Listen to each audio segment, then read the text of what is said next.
Bonjour à tous, donc aujourd'hui, nouvelle vidéo. Aujourd'hui, l'idée de la vidéo, c'est de savoir comment se préparer dans un tournoi. Donc imaginons, vous jouez à un tournoi, on est le soir, vous avez vu votre appareillement, vous jouez le lendemain matin contre Marc-Andrea Moretti. On prend un exemple, tout le monde le connaît, vous jouez contre cette personne, et vous vous dites, mince, je sais pas ce qu'il joue comme ouverture, j'aimerais bien savoir qu'est-ce que je peux préparer, qu'est-ce que je peux essayer de prévoir pour essayer de le déstabiliser, et donc comment faire pour réussir à savoir ce qu'il joue. Donc déjà, c'est très simple. Vous allez sur Google. Donc vous êtes sur Google, vous tapez son nom, Marc-Andrea Moretti. Et aussi, à la fin, vous rajoutez chess, c'est important. Pour commencer, vous mettez chess. On mettra autre chose après. Donc vous mettez chess, donc lui il a une page Wikipédia, mais bon, vos adversaires n'auront pas de page Wikipédia, normalement, la plupart. Du coup voilà, vous avez tapé chess. Première chose, moi ce que je fais souvent, après bien sûr ça c'est libre à vous, je vais voir sa page feed. Donc je descends un peu, je vois Marc-Andrea Moretti, rating feed. Donc je sais que c'est la feed. Donc j'appuie dessus, j'ouvre une nouvelle fenêtre, et je vais voir un peu sa page feed, voir à peu près les derniers tournois, ce qu'il a fait, si en ce moment il est en train de perfer, en ce moment il est en train de monter, descendre, etc. Donc voilà, je regarde un peu ce qu'il a fait le dernier mois, par exemple, on va aller voir. Là, donc, vous pouvez voir, si c'est 0, c'est qu'il a perdu, 0,5, il a fait nul, 1, c'est qu'il a gagné. Je regarde un peu ce qu'il a fait, ok, bon, dernier mois, il a joué des adversaires forts, voilà, il vaut ses 25 à peu près, voilà, ok. J'ai vu ça, bon voilà, bien sûr, ça c'est facultatif. Ok, on a regardé ça. Maintenant, on se dit, ok, on va commencer par savoir s'il a un compte Lichess ou un compte chess.com. En l'occurrence, on va regarder chess.com. Donc je tape chess.com à côté de son nom. Ici, je vois quoi? Premier, chess.com, member, GM Marc-Andrea Moretti, marquant 2B. Donc je sais que c'est lui. J'appuie dessus. Là, je vois que c'est son compte. Bon, on le sait, on est sûr. Là, en plus, on voit sa photo, on sait que c'est lui. On voit son nom, le titre, on sait que c'est lui. Du coup, voilà, je me rends compte que c'est un compte où il joue beaucoup. On peut remarquer énormément de parties. Voilà, bon, 2600, il a déjà monté à 2800. Donc voilà, c'est un bon GM, quoi. C'est un bon GM. Et maintenant, on se dit, comment faire pour voir ses parties? On peut se dire, ok, je regarde une par une. C'est un peu chiant, en effet. Donc ici, il y a un site extrêmement intéressant. C'est le site Opening Tree. Opening Tree, ça vous permettra de trouver vos adversaires, les ouvertures de vos adversaires extrêmement facilement. Ici, vous arrivez sur cette page. Vous voyez Chess.com. Donc on appuie sur Chess.com. Ici, je vais taper son pseudo. Donc son pseudo, pour être sûr de ne pas faire de faute, je vais faire copier-coller. On prend pas le GM, hein. Bien sûr, on prend pas le GM. GM, c'est juste le titre, c'est pas le pseudo. Donc marquant 2B. Imaginons, j'ai les blancs. Donc je vais marquer quand c'est Marc-Andrea qui a les noirs. J'appuie sur Black du coup. Je vais mettre bon, les soit non classés ou classés. Je vais peut-être enlever le bullet. Le bullet ça sert un peu à rien de savoir ce qu'il a joué en bullet. Et sinon, peut-être que je vais mettre ouais non, on va mettre tout le temps. On va mettre tout le temps. Et on fait analyse game. Comme ça on voit après ce qu'il joue avec les noirs. Du coup moi j'ai les blancs. Du coup voilà, vous voyez que ses adversaires vont jouer plein d'ouvertures différentes. Il a joué énormément de parties, donc ça va prendre beaucoup de temps d'analyser tout ça. Donc je vais stopper rapidement, juste pour qu'on voit à peu près comment faire.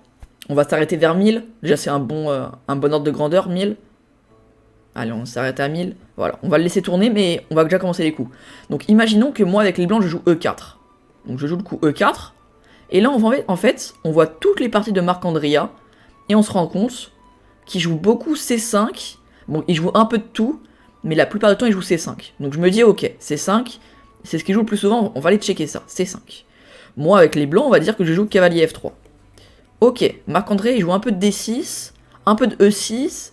Bon, on va commencer par regarder D6 qui est le plus joué. Moi, je joue ma variante D4, prise, bref. Et après, vous l'avez compris, en fait. Vous avez toutes ces parties sur le même site. Vous pouvez voir après vos variantes, ceux qui jouent contre vos variantes, etc. Comme ça, vous pouvez préparer tout ceci en amont, par exemple en faisant une analyse sur chess.com ou sur Lichess, faire une petite base avec ces ouvertures contre vous, comme ça vous voyez presque que vous allez répondre, etc. Donc ça, c'est si votre adversaire a un profil chess.com.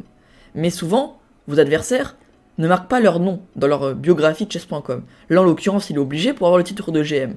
Mais si vous jouez contre un adversaire beaucoup moins connu, il n'aura pas ce titre-là. Et donc, vous allez devoir chercher par vous-même autre chose. Donc ici, on va retourner sur sa page sur sa page où on voit son elo, etc. Du coup, je vais repartir sur Google. Hop. Google. D'ailleurs, j'en profite. N'hésitez pas à liker la vidéo, la partager, la commenter. C'est comme ça que le soutien, c'est le plus important. Pas besoin de ce sub, etc. Vraiment, le plus important, c'est les petits likes, les abonnements, ça régale. Du coup, ok, donc j'arrive sur Google. Marc-André Amorizzi. Je vais taper chess toujours. Et quand j'ai fait ça, petite subtilité, je tape chess base. Chess base. Du coup, j'arrive ici. Pourquoi chess base? Donc, pour ceux qui ne connaissent pas chess base, c'est là où toutes les parties jouées sont dedans. En gros, toutes les parties où Marc-André Amorizzi a été retransmis en ligne, elles sont dans cette base. Du coup, énormément de parties, comme vous l'avez compris. Vos adversaires ont beaucoup moins de parties que lui, mais non, souvent il y en a quand même quelques-unes. Donc vous allez sur ce premier lien, et vous voyez, ok, Marc-André Amorizzi, né en 2007, 2500 avec 0,3, c'est son meilleur elo. Son dernier elo, c'est 24,96, il a 15 ans. On voit sa petite courbe de elo. D'ailleurs, on se rend compte qu'à peine en début 2019, il était que 2000 elo. Donc dites-vous, en même pas 3 ans, il est passé GM. Cette montée ici, elle est exceptionnelle. Hein. Cette montée entre 2000 et 2300, en quelques mois, elle est incroyable. Du coup, ok, on se rend compte qu'il a 435 parties au total. Et là, vous avez toutes les parties qu'il a jouées. On commence d'ailleurs par Karpov en face, il y a du lourd. Et donc on a dit que nous, on avait les blancs. Donc ce qui va se passer, c'est qu'on va essayer de chercher les parties où il a les blancs. Ici, il a les blancs, ok. Non, pardon, où il a les noirs, du coup, pardon. Oula, j'ai dit bêtises. Où il a les noirs et qu'on lui joue E4. On a dit que nous, aujourd'hui, on jouait E4. Donc on regarde un peu, quand il avait les noirs et qu'on lui a joué D4. E4, pardon. Du coup, ici, j'en vois pas. Ici, E4. Ok, contre un 2400. Donc, il a joué ça. Et là, il a joué E6. Et en fait, c'est comme ça, en scrollant un peu les parties, vous allez pouvoir vous dire, ok, j'en suis sûr et certain, il joue ça. Et donc, comme je vous l'ai dit, vous allez sur une analyse sur chess.com ou sur Lichess. Imaginons, vous allez sur chess.com. Vous allez dans Analyse. Et vous pouvez tranquillement rentrer les coups que vous avez vus. Et avec l'ordinateur, vous regardez quelles sont les meilleures réponses, etc. Et donc vous pouvez tranquillement vous préparer contre votre adversaire. Du coup voilà, j'espère qu'en tout cas ce petit tuto comment se préparer contre votre adversaire, ça vous aura plu. N'hésitez pas à liker, partager et commenter la vidéo. Et moi je vous dis à bientôt. Allez, ciao.